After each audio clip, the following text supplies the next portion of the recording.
All right, my friends, welcome to Thursday, June the 4th, and our three-dimensional map lesson for today. Reminding ourselves that we're looking at a variety of shapes, and you should be working through your June three-dimensional shape section of your math book. I'll just hop into mine to remind you. We have some pages you should be finishing up today, and it's all the pages that outline the different shapes that we have. Then today, my friends, we're going to be selecting some 3D objects and try to reproduce a bigger 3D shape. So it's called replicating a 3D shape, and it's a composite shape. So let me show you what that looks like. Now we are going to have to do some stacking, not sliding or rolling, but we're definitely going to be doing some stacking and some placing in the same spots.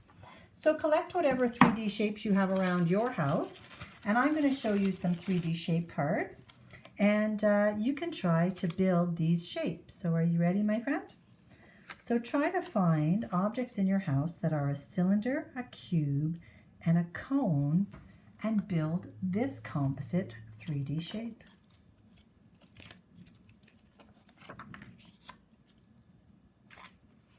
If I was doing that, my friends, I would take this off. I actually have some shapes for that. So I've got a cylinder, I've got a cube, it doesn't matter if it's the same color, and I've got a cone. So I could build that tower, and if I flip it onto its side, you'll see that it matches the same tower. Nice job, my friends. See if you can find some objects in your house that could build this three-dimensional shape. It's got a cylinder and a cube directly on top. See if you can find some objects in your house to build this three-dimensional shape composite, a composite of many three-dimensional shapes. We've got a cube and a rectangular prism and a cylinder on top. Then, my friends, see if you can do this three-dimensional shape. It's got a cube and a pyramid on top. Maybe you have an object that is a pyramid. And let's see what else we could find. Ooh, here is a cube that has a cone on top.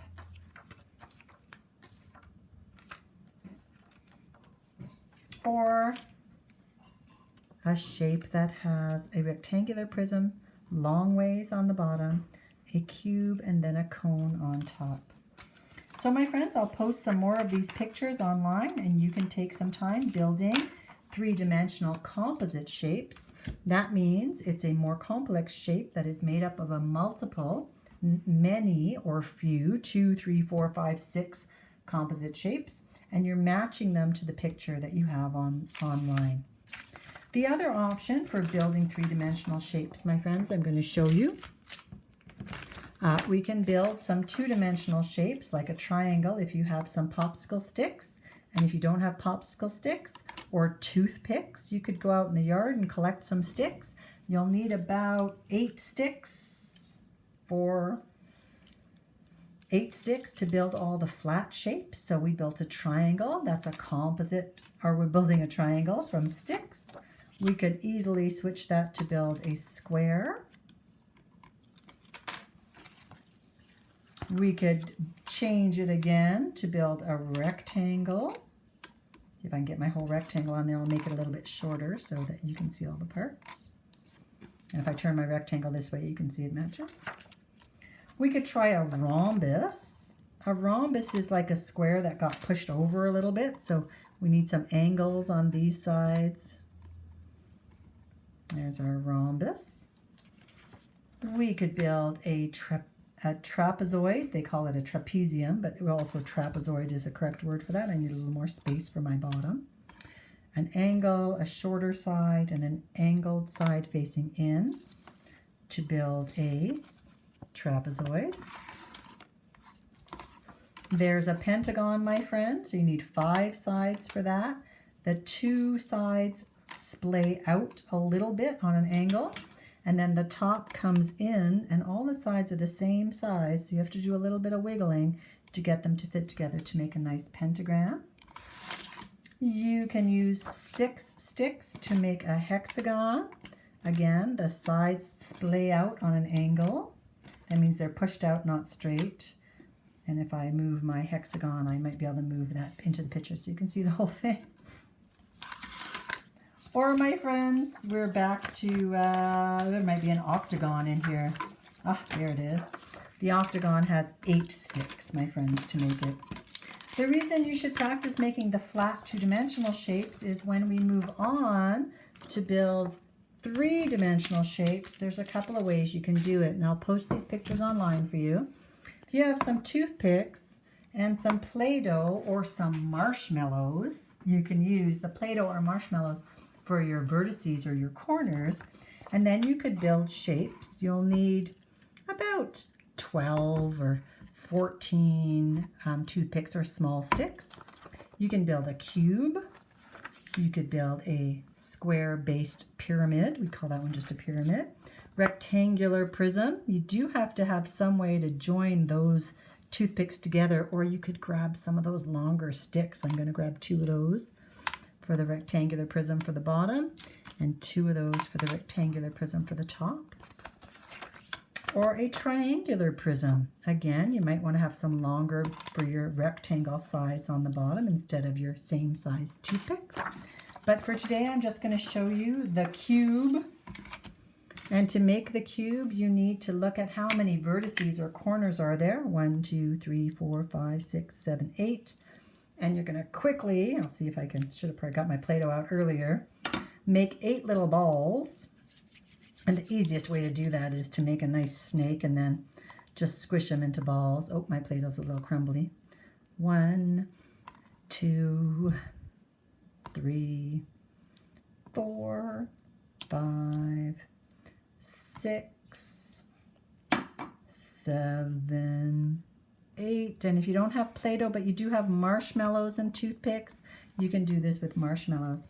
Now notice on the base I have 4 vertices, so 4 corners on my base, so I'm going to stick those right into my mat here.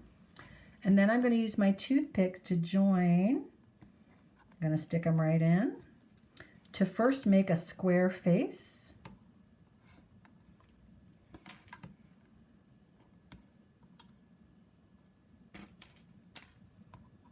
I don't want to lose any of my toothpicks because I think I brought exactly the right number that I needed.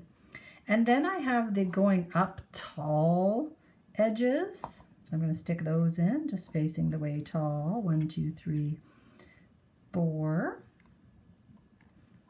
Gets a little wiggly. Stick your corners or your vertices on the top. And then it takes a bit of wiggling to get your top edges joined together in your Play-Doh to make your top edges for your cube.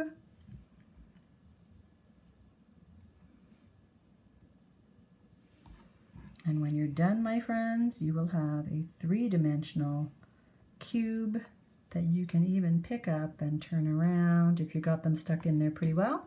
For your corners, you can use marshmallows or gumdrops or gummy bears or anything sticky. Play-Doh is great if you have some.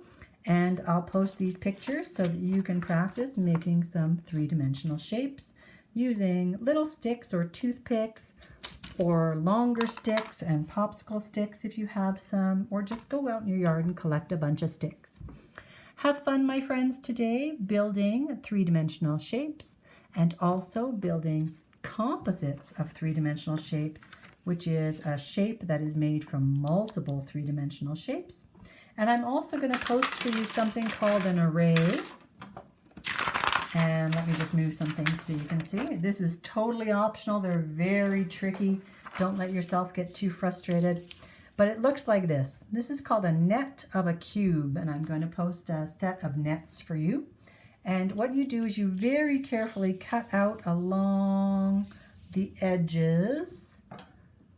How long is our video? I could maybe quickly do one for you. You don't cut inside the lines, but you do cut on these little dotted edges and around the outside of the array. Go a little carefuler than I am. It'll be easy. There's a easier when you go to fold if you're very careful when you're cutting. Let me see.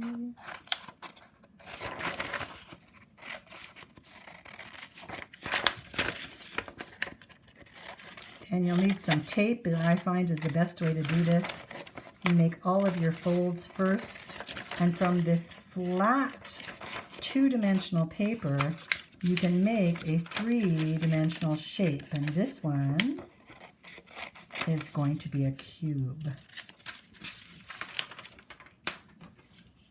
Let me see if I can get my mat under so you can see my folding a little more easily. Move some of my other objects off and a little bit of my Play-Doh. So I've cut out my array or my net, and it's got all these squares, and then it's got these little tabs. These tuck inside each other to give it some structure, so it won't be just a wobbly piece of paper. So what you do, my friends, is you fold all of your tabs down carefully on the edge. I'm going to fold again, and then I'm going to show you what that looks like on this side. But don't tuck them under. You're going to have them standing up a little bit like that. So first fold, tuck it under, and then pick it back up a little bit straight. Fold, tuck it under, pick it back up a little straighter. So you've got like a right angle there, and then like a three-dimensional side. And how careful you are on your folds will help you with your cube. So the first folds I'm going to make are these base folds right here. 1 and 2 and 3. I'm going to call that one the top. And 4, and then one more fold right here. And then I'm ready for some tape. Let me see if I can grab some pieces of tape. So I'm going to then build it into a cube. So I'm going to tape this edge to this edge. See how I just folded that long one together? It's probably not my best option. I should tape these 3 sides to these 3 sides, but it's a little awkward to get started. You might need somebody to help you hold it or grab your tape for you. I'm going to go quickly and just tape one corner, and you would tape all 3 corners. And then on this next one that also has 3 flaps, you're going to tuck the flaps inside when you fold it, and you're going to tape or glue all 3 flaps down. I'm just going to do one. Oh, I guess I should do it underneath where you guys can see. I put that a little close for me so I could see. So you would tape all 3 sides so you wouldn't have those pieces open. And then the last one is this top that you would pop down like closing a box. And again, you would tape all 3 sides or glue all 3 flaps. I like tape better because it's super fast. When you tape, you have to press gently so you don't squish your box like I just did. And then you have made, from a flat piece of paper, a 3-dimensional cube. I've posted arrays for several different 3-dimensional shapes. They're a little bit tricky. Try them if you want to. Don't be disappointed if they turn out a little wobbly, but have some fun making 3-dimensional shapes today out of sticks and Play-Doh, out of longer sticks, out of paper, or using 3D objects you can find, 3D shaped objects you find in your house to build towers to match the tower pictures that I've posted. Have a great day, my friends.